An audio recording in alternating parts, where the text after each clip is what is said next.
E aí então, meu povo, vamos voltar aqui a estudar e conseguir abrir o documento Instrução sobre os Estudos dos Padres na Igreja na Formação Sacerdotal de 89 da Congregação para a Educação Católica. E vou dar alguns pontos desse documento rapidamente para começarmos já a definir o que são os padres. E como eu disse, vamos fazer uma patrologia patrística, se firmando nas questões históricas, na síntese dos padres, mas também na sua reflexão teológica própria desse período. E já no começo, na introdução, o documento diz que pode provocar às pessoas uma pergunta: por que voltar ao passado e voltar à questão dos padres? Para que fazer teologia do período dos padres? Será que não poderia somente ver desde o ponto de vista histórico? E no número 2 diz: a revisitação das várias etapas da história da teologia revela que nunca a reflexão teológica renunciou à presença segura e orientadora dos padres. Ao contrário, teve sempre a consciência que os padres têm algo de singular, de irrepetível e de perenamente válido, algo perene, que continua a viver e a resistir à fugacidade do tempo, como foi expresso pelo Papa João Paulo II, pela via atenta aos padres da Igreja, ainda hoje vive. Sobre a estrutura deles se constrói ainda hoje a estrutura do pensamento da Igreja, na alegria e na pena, na caneta, nos escritos, no seu trabalho cotidiano, quer dizer, a importância deles. E diz assim o número 3, a consideração sobre a atualidade e o clima cultural faz, pois, emergir a necessidade das muitas analogias do tempo presente com a época patrística. Também hoje é necessário voltar aos padres por causa do seu discernimento do valor espiritual e cultural, da assimilação e da purificação produzida por eles nos seus escritos, que permite manter a identidade da fé da Igreja. E eles apresentam para nós, os cristãos e a Igreja do nosso tempo, na pastoral, uma necessidade muito das suas fontes de pensamento e das suas inspirações.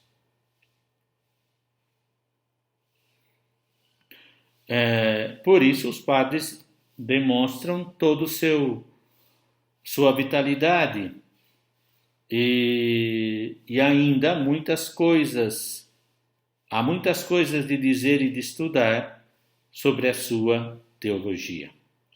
E aí dizem que o documento tem 4 partes. Temos a introdução, que acabamos de ler, depois os aspectos da situação atual, depois o método dos padres e a programação deles, como eles programaram a teologia. Não penso se eles tinham uma programação como fiz eu, por exemplo, um plano de ensino ou um plano de estudo quando fazemos uma monografia, mas o que eles programavam era refletir sobre a fé. Então, se coloca questões sobre a necessidade de voltar às fontes, né? nos estudos eclesiásticos, mas também teológicos católicos. Depois eles nos apresentam diretrizes para a igreja. Basta ver a Dei Verbum, a Sagrada Tradição, do que nós temos estudado. E no número 2, por que estudar os padres? Porque eles são testemunhas privilegiados desta tradição católica, porque eles vêm logo depois dos apóstolos. Depois o método teológico. E nesse método teológico, no número 2,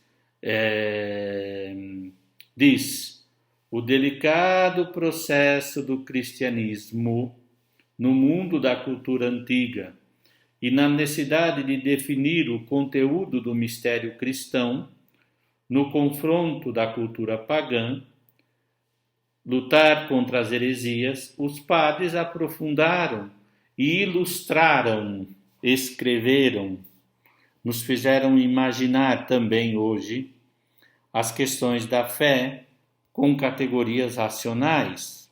E diz assim: não podemos esquecer, por exemplo, como São Tomás de Aquino foi fiel à doutrina dos padres.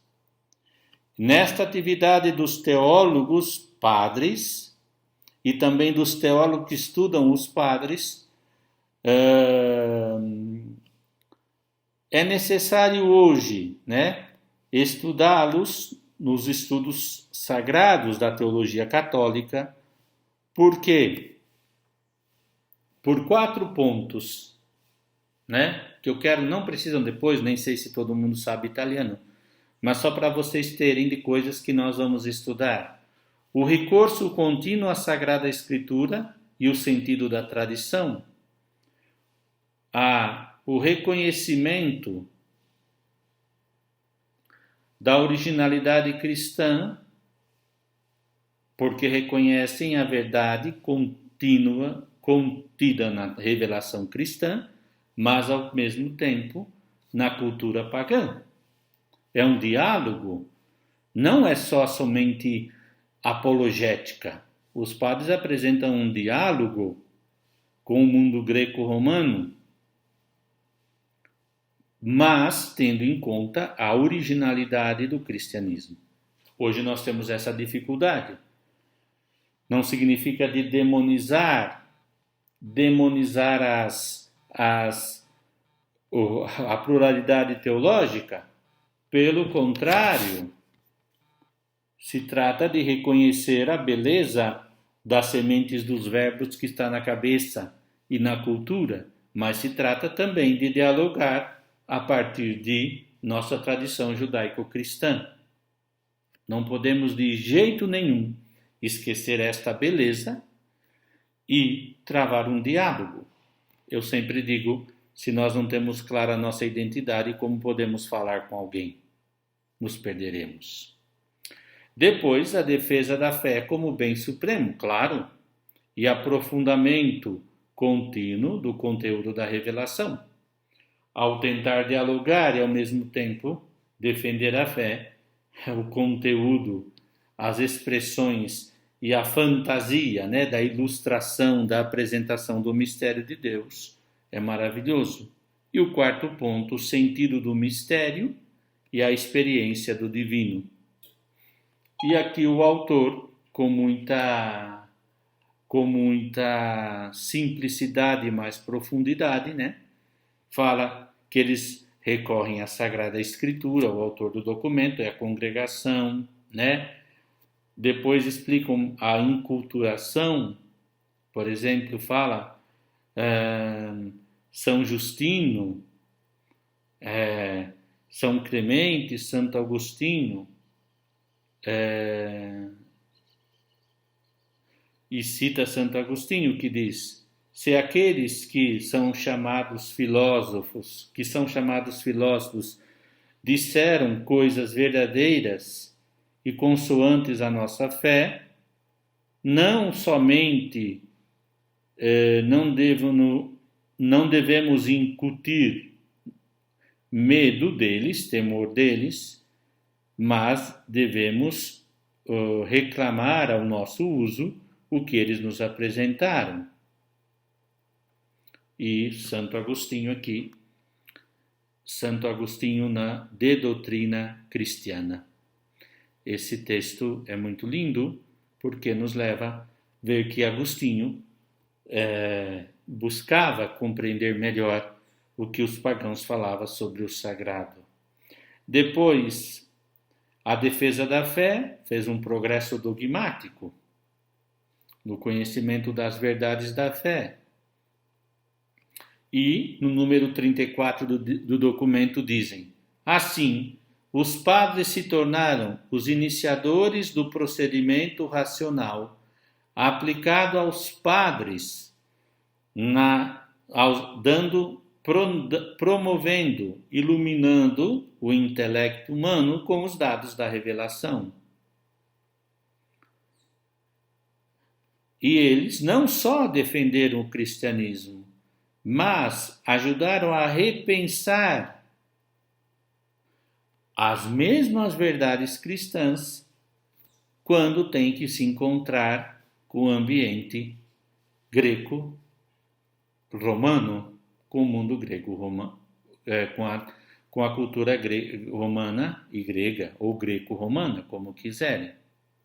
O progresso dogmático que foi realizado por eles, os padres, não apresentam um projeto puramente abstrato intelectual. Mas veja que, quanto à produção teológica nas homilias, sobre a liturgia, temas da pastoral. E depois eles nos apresentam o sentido do mistério e da experiência do divino. E esses princípios metodológicos nós não podemos esquecer, não é? E depois a riqueza cultural, espiritual e apostólica, né, desses padres. E também do ponto de vista cultural, os padres produziram uma formação de disciplinas antigas, já sempre com o olhar da fé. E diz: graças ao magistério deles, dos padres, muitos cristãos dos primeiros séculos tiveram acesso a várias esferas da vida pública, escolas, administração política, e o cristianismo pôde valorizar aquilo que já se encontrava no mundo antigo, purificar aquilo que era de menos perfeito e contribuir, desde o ponto de vista e ao mesmo tempo da verdade cristã, para uma nova cultura e civilização inspirada no Evangelho. Voltar, ir de novo, recomeçar dos padres, significa não só para os futuros presbíteros, mas também para os cristãos, um alimento. E no número 44, que me interessa muito, diz: quanto à espiritualidade dos padres, se percebe que a sua teologia era eminentemente religiosa, uma verdadeira ciência sagrada, a qual, enquanto iluminava a mente, edificava e aquecia os corações.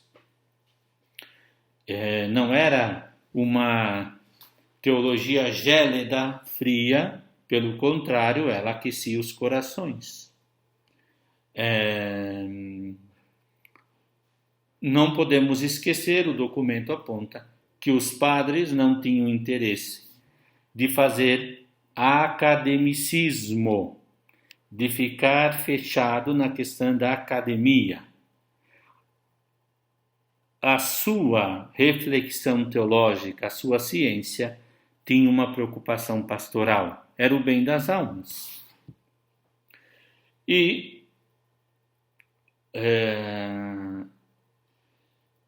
E o número 3 diz como estudar os padres. Diz, é muito importante, né?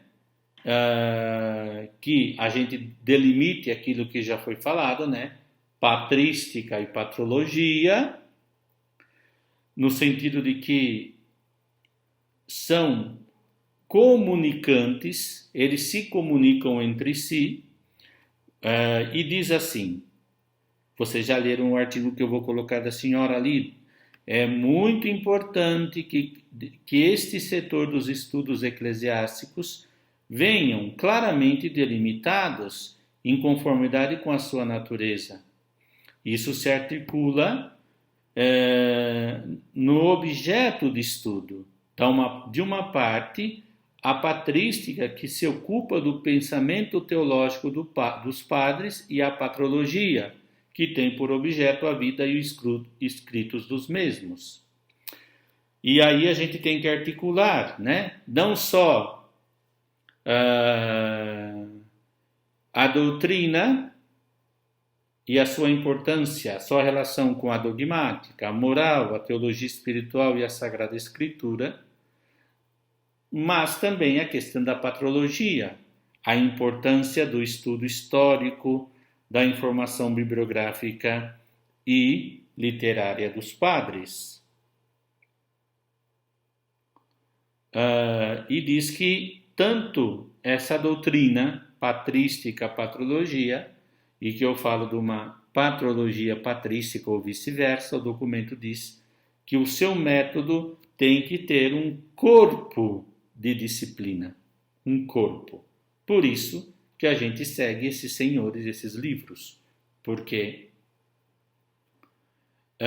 se a patrologia, o estudo da história, da sistematização dos padres nos oferecem um bom panorama, não podemos esquecer que nós temos que ver a sua atividade literária, reflexão teológica, como algo da pastoral.